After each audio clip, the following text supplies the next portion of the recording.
Hello, I'm Mark Beachy, the publisher of the Maryland Theater Guide, and today I'm with Olympic gold medalist Brian Boitano. Welcome to Baltimore. Thank you. Great to be here. Now, of course, I should be saying welcome back to Baltimore because you were just here at the Baltimore Book Festival doing a cooking demonstration and promoting your cookbook, What Would Brian Boitano Make? Absolutely. It was really fun. Were you there at the demonstration? I was there at the demonstration. I like that. Did you learn anything? I did. In particular, the salmon that I fried it to start, and then I finished it off in the oven. Right. That's great. Yeah, I remember talking to some lady in the audience had that question, and I gave her that tip. So good. I'm glad to see it's trickling down. Yes. Now, your Olympic gold medalist performance in 1988 inspired me to take up ice skating lessons. Great. And so I just wanted to say thank you for inspiring us to skate, and I'm sure there's other skaters out there that you have inspired. What does it feel like to be a role model for all these young people? Well, you know what? Anytime you can inspire someone to do something, I think it's a gift. It's really, truly a gift. So I love that I can inspire people to do what they want to do, you know, because it's so beneficial to be involved in something that you're passionate in. There are so many different things that you can learn from it. And just by, you know, like you starting skating and, you know, and following that passion of skating, it's just great to be able to, you know, use my name in whatever way I can in that direction. Now, why is it so important to support organizations like the Next Ice Age? I think it's important because, you know, it's always great to get skaters involved, especially when it focuses on team effort. I love team efforts, and also quality of skating. I mean, there's so many different directions that you can go in skating. I feel like the Next Ice Age really focuses on quality of skating, something that in the media, if you've been reading about, you know, our younger skaters, we feel that is missing from amateur skating. So I think that what Nathan and Tim contribute in this direction is beneficial to all skaters, and there are just so many different things that you can learn from skating. We all skated at the Skating Club of Boston, and you are looking at two people who applied themselves so well. Their marks went up in school. That happens when people skate sometimes, you know. Mm-hmm. And they would just flow across the ice. So the interesting thing is that I could see that flow in the way they caressed the ice with their skates when they were racing around and jumping around, that they have now actually brought to the new ice age and has really transformed skating. So I'm so proud of you. Oh, thank you. And I think one thing that the new ice age has done is help people understand that skating is a sport, an exciting sport that really calls on the attributes of all other sports. However, what they've done is show how it's an art. And it's really transformed skating. And my daughter Elin is here, and when she talks about skating with Tim and Nathan, it's wonderful to hear and wonderful to watch. Well, actually, I started in the D.C. area, trained a lot in Baltimore as well. Some of the first steps that I took out on the ice were out at Northwest Ice Rink in Baltimore with both Tim Murphy and Nathan Burge. I remember skating there with my sister. My older sister was a skater too. And just kind of worked my way up the ranks. And I remember the cold early mornings at Northwest Ice Rink. And you know, Baltimore's always had a pretty special place in my heart too, because you know I'm right down the road in Washington D.C., but we were up here for training and up here for competitions regularly. Well, I miss the good old Northwest Ice Rink, which is now, I believe, a swim center. Yeah, I know.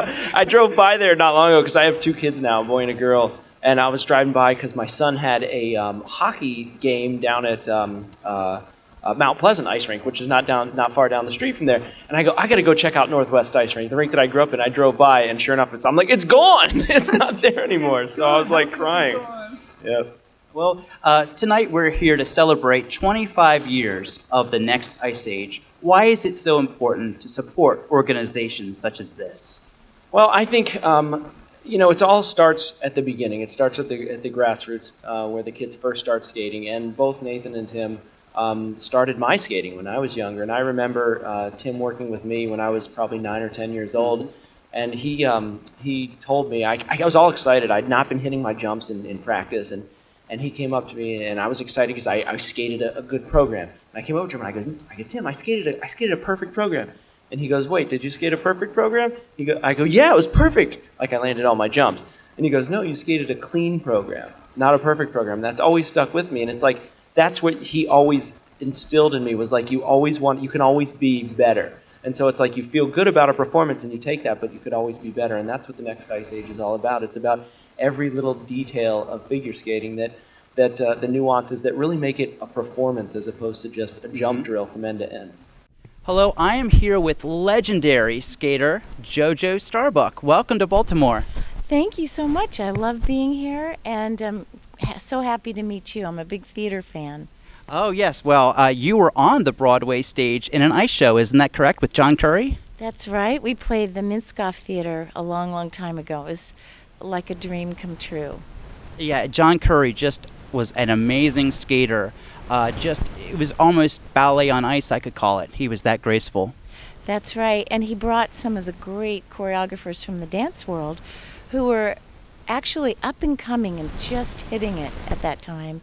And they came to the ice and created a new magic that we had never seen before. And we were also fortunate to be on that ride, along with Tim and Nathan, who are the founders of Next Ice Age. It was quite an exciting dream come true for all of us. Now, you are just as busy today as you were yesterday. You have a company called Starbuck and Company. That's right. Can you talk a little bit about what your company does? Well, we produce special events, whether it be corporate affairs or fundraisers, and I also teach adult recreational skaters. I have a passion for teaching them, and they've given me so much back in my life. So we have special exclusive classes at the rink at Rockefeller Center and also in New Jersey, and I'm raising 18-year-old twin boys who are almost out of the nest. So I have to reinvent myself and do more events next year, I think. Wonderful. Now, of course, the Next Ice Age is just one of those organizations that you hope lasts a very long time. Why is it so important to support organizations such as this? Well, the Next Ice Age is really continuing the beautiful skating that we all really want to see. Olympic skating is often beautiful, but the rules are such that I think doesn't give a lot of freedom and creativity to skaters. And the Next Ice Age really endorses beautiful freedom on the ice, and you see quality of skating that you don't see anywhere else. You saw it in the past with Tenley Albright and John Curry and a few other greats, but they're creating a foundation that will move truly beautiful dance on ice forward to the next generations of skaters, and that's who they're training, and we're really lucky to have them to do that, because it would be a shame for that kind of beauty to be lost forever, and they're keeping it alive. Because this really is true skating that we're talking about, and just true choreography and expression, that it is an art as well as a sport. That's right, and it's not just about rules and deductions and merits for certain things, but it's as a dancer and a dance company would create new pieces, they have the freedom without all those rules and restrictions to create just absolute beauty on the ice. And the ice is an amazing place to dance because you have tremendous speed, you have the glide and flow where you can be still and still be moving, and the vocabulary of skating, which grows within the Next Ice Age context. Anything is possible, and the beauty and magic is just comes pouring down on you, and it's quite a special event. It's unlike anything that you see on TV usually. So, well, tell us a little bit about why is it important to support organizations like the Next Ice Age? It's so important to support these kinds of organizations. When I first started skating, I always wanted to skate with the Next Ice Age. I wanted to skate like them, and I always took, many of Nathan and Tim's classes, and it's just great to be able to do that. Now I try and teach my students the same things. What is it like working with Tim and Nathan? It's a great time. They're perfectionists, aren't they? They definitely expect a lot out of you, and they really can bring a lot out of you. So it's always something new when you go to work with them. I feel like you leave and you know that you just learned something and you're going to carry it forward. They truly are skaters at heart, and they really work on the edges and everything. Can you talk a little bit about what you learned from them?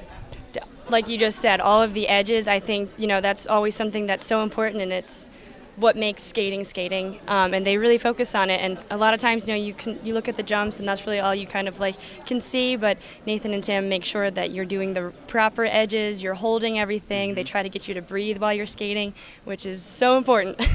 Now, of course, you have no trouble with the artistic side either. You're always smiling and just wonderful to look at, and you really tell the story when you're skating. It's not just a skating. You are telling a story, and I believe that Tim and Nathan really instilled that in myself. Yes, I would 100% agree with that. And I used to work with Nathan too on some of my programs, so he would always help with that too. We'd come up with the story beforehand, and as we were doing it, it would kind of evolve and change, and something that we always try to focus on. Can you talk about a good work ethic for skaters? What do you do in your normal routine to really keep good and fit on the ice? Well, I always try to warm up before I get on the ice. For someone like I'm getting older now, it hurts if I just go on the ice and skate. So warm up before I get on the ice, and then I do most of the exercises that I learned when I was younger, and I've just kind of kept doing them. So I always start out with my stroking exercises, and then go into my jumps and kind of run my numbers and everything. Okay. What is it like being a teacher? It's amazing. It's so different than just being a skater. So it's great to kind of look at the younger generation and help them. And I've got a lot of little students, and so it's exciting to watch them, get their first axle, or to watch them even just start to stroke better. That's been something I've been working on recently, and you can tell they're so proud of themselves. They come over and they're like, "Did you see my stroking pattern into that jump?" I'm so glad you're focusing on that and not the jump. What is it like performing in front of thousands of people? It's such a rush. It's my favorite thing in the world. It's so hard to describe what it's like, but as soon as you're not out there in front of thousands, you can really miss it. So it's always something exciting to go do. I come home, have my normal life here with my students and school and everything, and then I get to go away on the weekends and kind of do this crazy thing that not very many people get to do. So it's awesome.